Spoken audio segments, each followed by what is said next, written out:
First though, this weekend is the 20th anniversary of the historic Mabo ruling. In June 1992, the High Court brought down its decision recognising the rights of Indigenous people to their traditional lands under their traditional laws. Eddie Mabo was instrumental in the land rights debate and the High Court decision, and his legacy still resonates around the country. Natalie Perhernan reports, and a warning to Aboriginal and Torres Strait Islander viewers that this story contains images of deceased people. For Torres Strait Islanders, all life is interwoven and cultural values are expressed in the simplest things. The island mat is weaved together by pandanus palms. Those weaving will never be broken. It's actually weaved there for this life and for the next life. This weaving is being made as part of a celebration for a day that has particular significance for the people whose homes are in Australia's most northern waters. Means a lot for me. A lot for me. Betty Mabo is a traditional artist who teaches young islanders about their culture and her father's legacy. Mabo is education, Mabo is community, Mabo is everything. Mabo is everybody's business. Across the islands, preparations are underway for the 20th anniversary of the Mabo decision. Mabo Day, for me, especially when the decision was handed down in '92, it's actually about identity. It's about actually the recognition of who I am. It's not just me as a person, it's me identifying in my environment.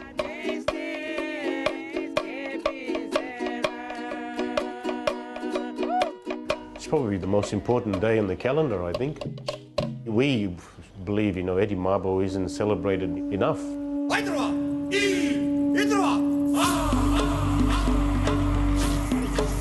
And so, with great reverence, Torres Strait Islanders will pay their respects to the memory of Uncle Koiki. Eddie Koiki Mabo grew up in the Strait on Murray Island. His wife says Eddie Mabo always championed the connection to his spiritual home. We went up to see all these lands, and so you'll see a certain stone or a certain tree. That's our boundary line. And you go there and I couldn't believe it, All of what he was saying was right there. And it's just heaps of rocks. These are small rocks that they've gardened and they picked up and they put them in heaps on the boundary line, like this. And that can be seen all over Murray Island. It was not until Eddie Mabo took a job at James Cook University in Townsville that he had the avenue to combine his great passions. A man who always knew that he was a significant person, he didn't boast or anything, but you always knew from meeting him and talking to him that he saw what he had to say as important.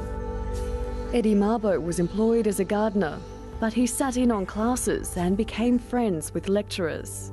Henry and I and Koiki were having lunch in Henry's room, and from that time he was talking about the land that he owned, 37 pieces of land all over Murray Island and water as well, beaches and that.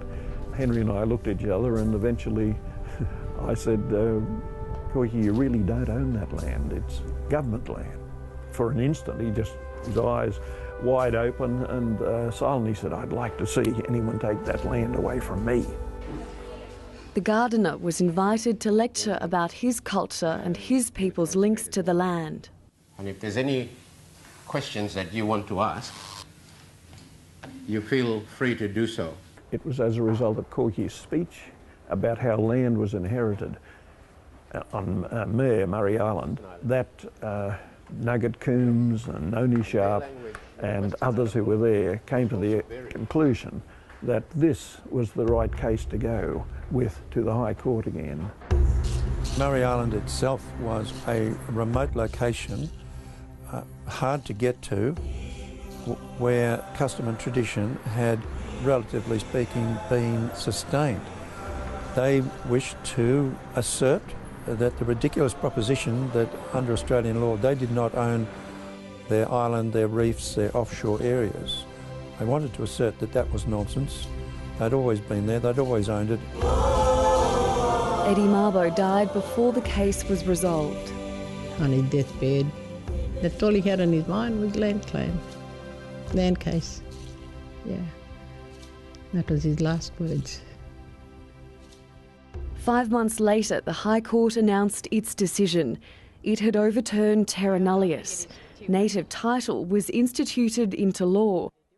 Murray Islanders had won the battle for ownership of their land, but for them and all Torres Strait Islanders, that was only half the fight. In this culture where for thousands of years survival has been dependent on the bounty of these waters, ownership is inextricably linked with sea rights. This fight has already gone to the federal court and could well be heading to the High Court. This just becomes a moral decision now about recognising the rights of Torres Strait Islanders in this regard. Koiki started that thing, 30-something years ago. It took a toll on him, and his family, and that sort of thing, you don't want to be wasted. And it's something we need to make sure, we deliver, I think, or we die trying.